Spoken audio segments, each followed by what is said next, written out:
नमस्कार बंधुरा पली किचेन रूमे सबाइके स्वागत। आशा करी सबाई भालो आछेन बंधुरा। आमिও आपनादेर आशीर्वादे मोटामुटी भालोई आछि। तो आजकेर रेसिपि होबे, आजकेर रेसिपिटा होबे सर्षे इलिश रेसिपि। तो देखते थाकुन आजकेर रेसिपिटा। और रेसिपिटा कोनो अंशे भालो लेगे थाकले आमार चैनलटिर पाशे थेके जाबेन। नतून बंधुदेर बोलछि आमार चैनलटी सबस्क्राइब करे पाशे थेके जाबेन और पाशे थाका बेल आइकन प्रेस करबेन परबर्ती नोटिफिकेशन पाওয়ার জন্য।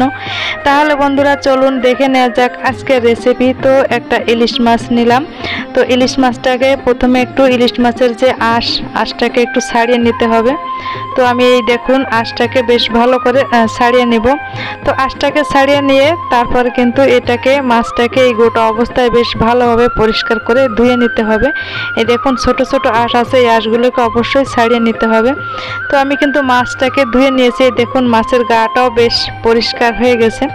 এবার আমি মাছটাকে বটি দিয়ে কেটে নিব বন্ধুরা। এক এক করে মাছটাকে কেটে নিতে হবে। তো এখন বাজারে প্রচুর ইলিশ মাছ পাওয়া যাচ্ছে। তো এই ইলিশ মৌসুমে তো ইলিশ না খেলেই নয় বন্ধুরা। তো এই দেখুন মাছগুলোকে কিন্তু আমার অলরেডি কেটে নেওয়া হয়েছে, একটা প্লেটে নিয়ে নিলাম।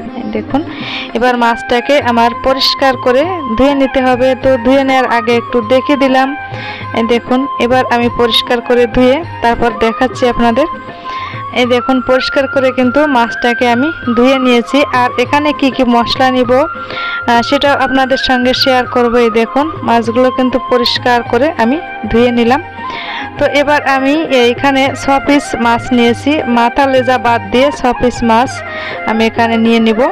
তো এই বাটিতে নিয়ে নিব। এই বাটিতে নিয়ে মাছটাকে একটু মাখিয়ে নিতে হবে। প্রথমে দিয়ে দিলাম পরিমাণ মতো লবণ, এবার দিয়ে দেব হলুদ গুঁড়া। তো লবণ হলুদ দিয়ে মাছটাকে হাত দিয়ে আমি একটু মাখিয়ে নিব।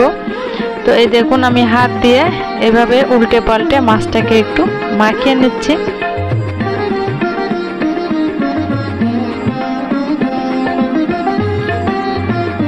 তো বন্ধুরা মাছটাই কিন্তু মাখিয়ে নেওয়া হয়েছে। মাঝে কিন্তু একটু সরিষার তেল দিয়েছিলাম, অবশ্যই কিন্তু একটু সরিষার তেল দিয়ে মাখাবেন।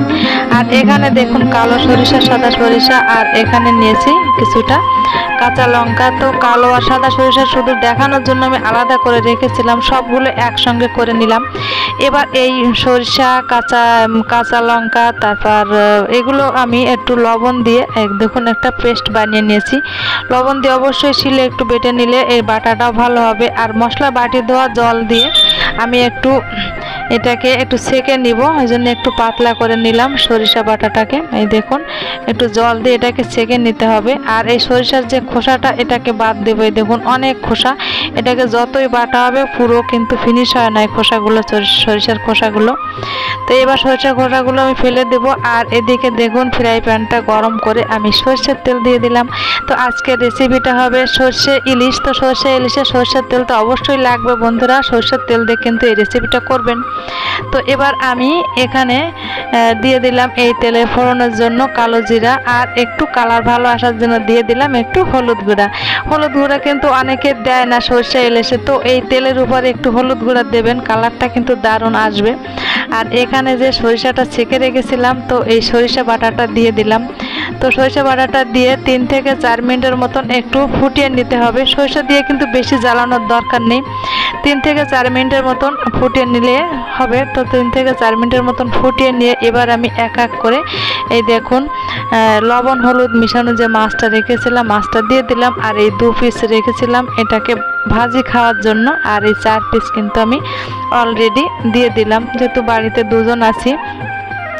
তো 2 জন লোকের জন্য 4 পিস মাছ রান্না হচ্ছে বন্ধুরা। আর উপর থেকে একটু এই সরিষা বাটাটা একটু দিয়ে দিচ্ছি, দিয়ে একটু ঢাকা দিয়ে দিলাম। তো ঢাকা দিয়ে আরও 5 থেকে 6 মিনিটের মতন জ্বালিয়ে নিলাম। এবার ঢাকনাটা তুলে মাছগুলোকে একটু এভাবে উল্টে পাল্টে দিতে হবে, যাতে মাছের ভিতর সরিষা বাটার মশলাটা যাতে ঠিকঠাক যায়। আমি কিন্তু কোনো জিরার গুঁড়া, ধনের গুঁড়া, কোনো পেঁয়াজ রসুন কিছুই ব্যবহার করব না, একদম সাদা মাটা রান্নাটা হবে। আর এখানে দেখুন কিছুটা কাঁচা লঙ্কা ধুয়ে আমি মাঝখান থেকে কাঁচা লঙ্কাটাকে চিড়ে রেখেছিলাম। তো এই দেখুন কাঁচা লঙ্কাটাকে উপর থেকে দিয়ে দিলাম। সরষে বাটায় অবশ্যই কিন্তু একটু কাঁচা লঙ্কা তো আমি দিয়েছিলাম, আর এখানে গোটা কাঁচা লঙ্কাও দিয়েছি এই দেখুন। তো দিয়ে একটু ঢাকা দিয়েছিলাম। এই দেখুন ঢাকনাটাও কিন্তু একটু তুলে নিলাম। তো এই সরষে বাটা সরষা ইলিশ করতে কিন্তু বেশি সময় লাগে না বন্ধুরা, খুব বেশি জ্বালানোর কোনো দরকার নেই। মিনিমাম পুরো মিনিট লাগবে, 8 থেকে 10 মিনিটের মতন সরষে বাটাটা কিন্তু হয়ে যায় এই রান্নাটা। তো রান্নাটা কিন্তু হয়ে গেছে আমার বন্ধুরা। তো একটু চেক করে নিলাম লবণটা ঠিকঠাক আছে কিনা, কিন্তু ঠিকঠাক আছে বন্ধুরা, আমি আর কোনো লবণ দেব না। অবশ্যই কিন্তু আপনারা একটু নামানোর আগে চেক করে নেবেন, চেক করে নিলে ভালো হবে। তো এবার আমি মাছটাকে কিন্তু আবারও একটু উল্টে পাল্টে দিচ্ছি, যাতে মাছের ভিতর এই সর্ষে বাটাটা ভালোভাবে যায়।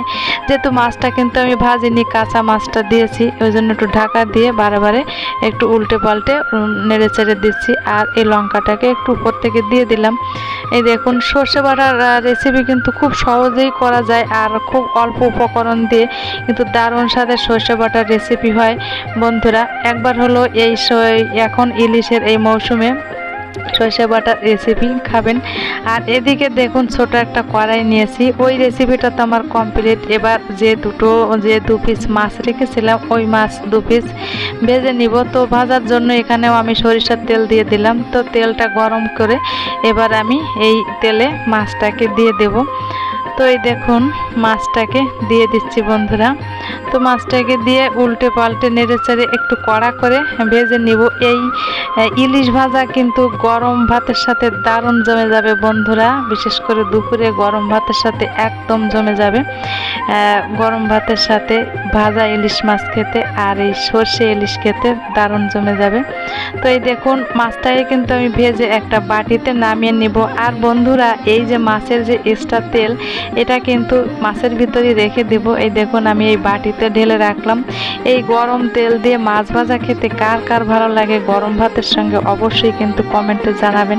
আর আপনাদের সুন্দর সুন্দর কমেন্টের রিপ্লাই দিতে আমার কিন্তু খুবই ভালো লাগে। আর এই দেখুন মাছ ভাজাটাকে আমি প্রেসার কুকারের মাঝে রেখেছিলাম। তো প্রেসার কুকারে সিটি দিইনি বন্ধুরা, ওটা কিন্তু রাইসটা হয়েছিল, তার ভিতরে মাছটা রেখেছিলাম যাতে মাছটা ঠিকঠাক গরম থাকে, খাওয়ার সময় যাতে গরম থাকে, ওই জন্য রেখেছিলাম। তো এই দেখুন মাছটা কিন্তু অলরেডি দিয়ে দেওয়া হয়েছে, একটা কাঁচা লঙ্কাও নিলাম। আর এই দেখুন বন্ধুরা সর্ষে বাটা সর্ষে ইলিশটা একদম কমপ্লিট। তো সর্ষে ইলিশ কেমন হয়েছে আজকের রেসিপিটা কমেন্টে কিন্তু অবশ্যই জানাবেন বন্ধুরা, আজকের রেসিপিটা কেমন হলো। তো 1 পিস ভাজি হবে আর 1 পিস সর্ষে ইলিশ। আর এখানে দেখুন এটা হচ্ছে আমড়া ভাজি। তো বন্ধুরা আজকে দুপুরে ছিল এই সামান্য আয়োজন। তো বন্ধুরা কেমন হলো আজকের রেসিপিটা, তো অবশ্যই বলবেন কেমন হয়েছে আজকের রেসিপিটা। তো আপনারা ভালো থাকবেন, আর আপনাদের একটা কমেন্ট, একটা লাইক আমার ভিডিও করার উৎসাহ কিন্তু অনেক বাড়িয়ে দেয়। আর এদিকে দেখুন এই যে ইলিশ মাছ ভাজার তেলটা একটু দেখে দিলাম। এই তেলটা দেখানোর কারণ এটা গরম ভাতের সঙ্গে আমি পরে খাবো, এখন যদি আমি ভাতের ভিতর দিই তো মিশে যাবে বন্ধুরা, ওই জন্য একটু দেখে দিলাম, এটা কিন্তু পরে খাবো। তো বন্ধুরা কেমন হয়েছে আজকের রেসিপিটা, আর আপনারা সবসময় ভালো থাকবেন, হাসি খুশি থাকবেন, আর প্রত্যেকের পাশে থাকবেন, তাহলে আমরা এগিয়ে যেতে পারবো। আমিও সবার পাশে আছি, আর আপনারাও কিন্তু আমার পাশে থাকবেন। নতুন বন্ধুদের বলছি, ভিডিওটি যদি কোনো অংশে ভালো লেগে থাকে আমার চ্যানেলটি সাবস্ক্রাইব করে পাশে থেকে যাবেন, আর পাশে থাকা বেল আইকন প্রেস করবেন পরবর্তী নোটিফিকেশন পাওয়ার জন্য। আর পুরনো বন্ধুদের তো কথা নেই, পুরনো বন্ধুরা তো আমার ভিডিও দেখে।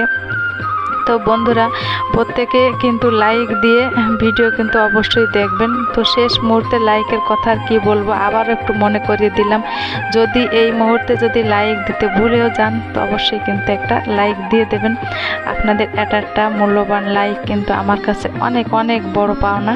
তো লাইকটা দিয়ে দেবেন। ভালো থাকবেন, সুস্থ থাকবেন, দেখা হবে অন্য কোনো নতুন